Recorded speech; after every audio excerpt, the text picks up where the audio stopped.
No matter how much you hurt me, and no matter what I say, when I say I don't care if you leave in me, deep inside I want you to stay. Every time we fuss and we argue, we end it all when we get mad.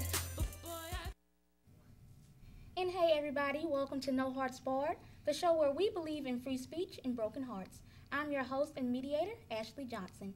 Today we will be discussing if leading on multiple people before stepping into a relationship is harmful, and have romantic movies and social media made expectations for men just way too high. Today's panel will consist of 5 panelists. We have Jacob Guyton, Isaac Nunn, Timothy McMillan, Shamiqua Dinsmore, and Chelsea Downs. Okay, well, let's get right into it. Today's first question is titled, Make Up Your Mind. In this day and age, everyone is looking for their soulmate. Unfortunately, people will pursue multiple people at one time to find that soulmate. As a result, someone is usually left hurt when a final decision is made. Is it harmful to pursue multiple people at one time before making your final decision? Jacob, I'll start with you. Well, I don't believe it's harmful to, date. It is dating. You're not, getting married. Yeah. So, I mean, you're with this person, you're with that person. As long as you don't make any specific commitments with them, any titles. So, I mean, I feel like you can get around, not do anything crazy, but, just get around and find who's out there for you, as well as your significant other. They can do what they want to do, see the people they want to see, but as long as you guys are at a consensus where you know what each other wants. So. Well, I agree with that. I think that the only way it is harmful is if you don't prepare yourself for what could possibly happen. And in all honesty, if everyone is being completely 100 with each other, then there is no way for you to feel betrayed or anything like that. Like, if you put the cards out right in front of you and we know what it is and we're both being honest about it, then that's your gamble that you take. At the end of the day, if you're not the chosen one, then kind of sucks, but you just kind of have to deal with it. So. Right. And I agree, like, setting those terms. If you know what's up, the guy know what's up, then it should be no confusion. But let me ask you all this. Do you think it's harmful to just talk to multiple people? I think that all depends on if you're communicating to them. Like, you have certain people you talk to, but at the same time, you got to make sure each person knows what's going on. If you're going to stick, like she said, if you're going to stick with that person, they need to know. And if you're going to end it with multiple people, they also there's no need to drag it on, because dragging on something can make it worse. When they see you walking with somebody else or being with somebody else, that can hurt them. So you need to let them know before you're out in public with another relationship. Let them know that, hey, this didn't work out, but we can always try to be friends. Okay, and Chelsea, would you take from what he said, or do you have a different No, viewpoint on that? I really agree with everybody. I feel like it's all communication and whatever you two have come to the same terms. So that's my opinion.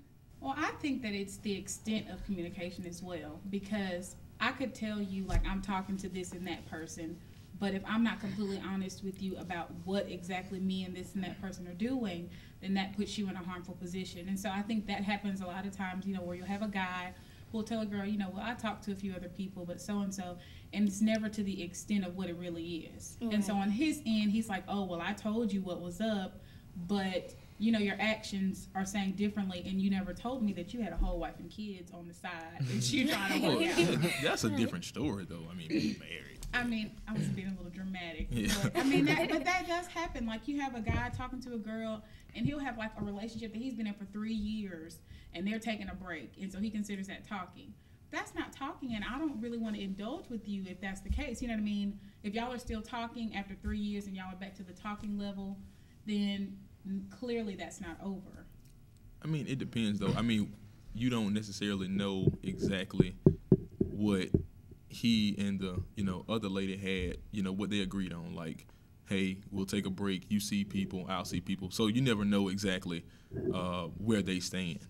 So And that's what puts people in a harmful situation, because in my honest opinion, if I was, talking to somebody and then I'm starting to talk to new people, and this is my ex of 3 years and we're just taking a break, I think it's courteous of me to let these other people know at some point. Not when we first meet. Like, that's a killer. Like, ooh, I've been with this dude for 3 years and we just taking a break. But I think it's good to let them know to what extent, because then that'll give them time to adjust themselves. Like, well, let me not look too much into her because she has a whole nother situation going on. And I think people don't realize that little details make a big difference. So basically, go ahead, man. Because sometimes you'll have some characters, they'll come and they'll try to play the game. They'll try to, say this and say that to make you feel a certain way. And then they'll be like, oh, we ain't in a relationship. And then you have those blurred lines. And then you got this other person thinking that they're the only one when they're really not. But y'all never really sat down and talked about it and drew the line. So how are you really supposed to know? And that right there is just like a deadly situation to be in, because you putting your heart or your mental focus in a very detrimental position. And the other person, they seeing it as some type of, since they know what's going on, they're not in a vulnerable position like the other person is. I feel that it just comes down to just be honest. The golden rule: treat people how you want to be treated. Do you want somebody to say, hey, lead you on all this way and then just cut you off and drop you off? You want somebody to communicate with you. So I feel like you need to be the same, like treat other people like if you're talking to yourself in the mirror. Would you treat yourself like that? So it's more of being honest, communicating, and just thinking of the other person's feelings before you act. Okay, well, we have very good points on each end, and that's all the time we have for that question. Coming up, we'll talk about the expectations that social media brings to relationships, right here on No Hearts Barred. And welcome back to No Hearts Barred. Now, the panelists just went over their feelings toward people that lead others on before getting into actual relationships. Now we're going to take a turn into a different direction and talk about the expectations in relationships. Here's question 2. Life isn't a movie. Movies such as The Notebook and Knights and Rodents give a lot of insight on relationships. But it has also been said that movies like these and social media have made expectations way too high. Is this true? Chelsea, I'll start with you. I think it is too high. I think it's too high for females also. Living in today, like, we just can't sit there and expect a guy to kiss us in the rain every time it rains,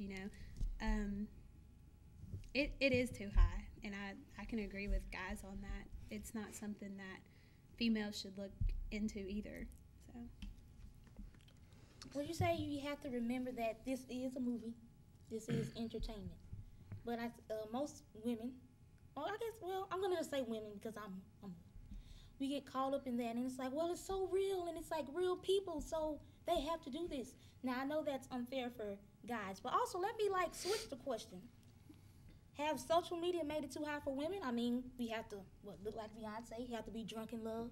Like, well, can y'all contest to that, or not necessarily, because I mean, every attractive woman in the world doesn't look like Beyonce. You see what I'm saying? Yeah. Like, so it is women outside of Beyonce or Sierra's or any other celebrity in that category. So, I mean, it's who you're attracted to. So, I mean, I don't think it's necessarily too high. I just think when certain people, men and women, try to be people that they see and they don't meet those expectations, that's how they feel. So, if I was trying to be somebody like some celebrity or whatever, and I wasn't that person, I didn't meet those expectations, and I still wanted to get a woman like that would meet the expectations that person would meet, then it wouldn't work, and I'd be kind of upset, and so it's just different circumstances to the situation. right? This whole question to me is baffling, because I don't think that the romantic movies or social media makes expectations too high. And the fact that this question is even in question, I think that people have settled for less and less, and less and less. And so what might looks like, just a storybook thing, I think it's how it's supposed to be. But I don't want you to put me in the rain. I think it's personalized upon the relationship. So we're not going to go dance in the rain because I don't like to get wet outside. You know what I mean? People don't know how to take things and personalize it for them. Right. But I think that the whole question about, is it making it too high? I don't think so. I think that everybody's accepted so much less than what they deserve. And it's just, it's kind of gotten out of hand. And so now it's like, well, that's the norm. And so if you want somebody to be chivalrous towards you, or if you want somebody to act like a lady and look awesome all the time or something like that, that's too high, but it's not. That's how things were. Granted, things have changed over the decades, but that's how they were. You were an upstanding gentleman, you met an upstanding woman. And you're right. It can't be, you should carry yourself a certain way. You should act a certain way. But there's also a certain limit that should be set with those expectations. You have little girls, since there was little girls playing mommy and daddy, and they think what they see in the movie, they think that's what a relationship is. They think that, cook, clean, do this, that, and the other, but that's not always the role of a wife, even though that's the role of a wife in some movies. But you can't live off of those expectations, because in reality, you got to live according to those, and you got to look at your reality, because that's just something scripted. It's like what they put on the TV screen is like something they want to look good, something that they want to appeal to other people or audience. So it's just something for entertainment. It's not for you to use that as therapy and to relate it to the guy that you're with. Because you can't expect your guy to be like 6'2", Denzel Washington, making all his money, because he's like one out of a million. Every man is not going to meet those requirements or standards. But you should have a man that respects you and treats you well, even though he. That I'm not expecting Denzel to come out of the TV, but there's a difference between knowing what level you are on, and basically what I'm trying to say is, I think that they should personalize it for themselves, but not accept what we see today. Mm-hmm. People think like, because I can't have that, then I'll just settle for this. And so nowadays, you have girls who have to look at TV and see a full family because they don't have that at home. Mm-hmm. So it's like, I would rather my child look at the TV and see how it's supposed to be, and I teach her and I train her up on how it can be realistic, than for her to look at her best friend's mom, who's a single parent with 8 kids and is still fooling around with the third baby's daddy. You know what I mean? Like, that's the reality today, and that's not ideal.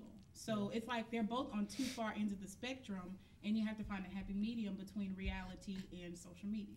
Mm-hmm. That makes sense, but I agree with you with what you said before about people settling for less. But there's nothing wrong with being a gentleman or a lady carrying herself as a lady. But and that's for both sides. Guys settle for less when the way the world is now. Women settle for less the way the world is now. But at the same time, you can't expect to a cliche thing in a movie is the man and the lady argue. She runs away or something. He runs behind her, crying, hollering, screaming. But all the time, it's not like that. You see what I'm saying? Like, sometimes, everybody has their limits. And so you never know what that person's limit is. And so you might have pushed them over that limit, and they're just like, well, I'm just not going to run behind you anymore. Or I'll wait on you to come back, or wait on you to calm down, or, something like that. So there's nothing wrong with certain aspects of those movies, because I do believe that's a good look for people growing up to see, and people who are just getting into relationships to see, well, I should treat her like this, or she should treat him like this. So it's pros and cons to it. I feel. Go ahead. I feel like movies kind of play as a reminder of how it used to be. Just like The Notebook, it's set in a time that was back in the day. So it plays a reminder of how things should be, but we, as in reality, and we have to set that tone for a good relationship. We have to use what we've learned from parents or anybody who we looked up to to be that person in the relationship. I think we depend too much on social media and movies to set that tone. Like this is our relationship. It's nobody else's, and it's become now. If you're in a relationship with this person, you're in a relationship with the whole world, and you have to realize it's between you and that person, and it's y'all two. Y'all two have to talk and communicate, know what each other likes, how to make each other smile, not what the TV says or what this person says. It's all about self. And then another thing is not about you settling for less, because with any person, you're going to settle for less because you're never going to find a perfect person. But it's just the thing of what you're settling for. But If you're not settling, settling, right there. you're gonna. Settling right My there, thing saying is, that you're not gonna find the perfect person. the thing is, no one will ever be perfect. No one is perfect. There's no Right. such thing as But there's perfection. a perfect person for each you. person. Yes. And so that's and settling for less. even then, they're not gonna be that perfect person. So you're in some way you're settling for something. I So don't at agree. the end of the day, it comes down to what are you settling for? If you're settling for this person that's not doing anything for you or for your life, then you're not settling for anything good or positive. There's a difference between settling and accommodating. Right. Mm-hmm. And there's a perfect person, and they're not perfect, but there are some things that you can accommodate your opinion or your feeling about for that person. So I don't think that, saying there's not a perfect person for you, because there is, you just have to accommodate to that, particular thing. Well, you know what, you guys? I think we should throw this whole perfect word out of the window. Because this right here, no one's perfect. You're not going to get 100% from anybody. You might get a good 80 if it's a good person. I'm serious. I agree. A good 80. And it's like, yes, I do believe what you were saying about the whole settling. Now, going back to what you said about people remembering that movies and TV and all that's entertainment, but it's all under the same thing: love and respect your spouse. Now, I feel the kissing in the rain and the, running to, I don't know, whatever Just crazy extra. stuff that goes on. That's just Dramatic. entertainment. That's how you put the entertainment flair on it. But the general concept is the same. And this has been an insightful conversation. I'll be back with the final wrap up today on No Hearts Barred.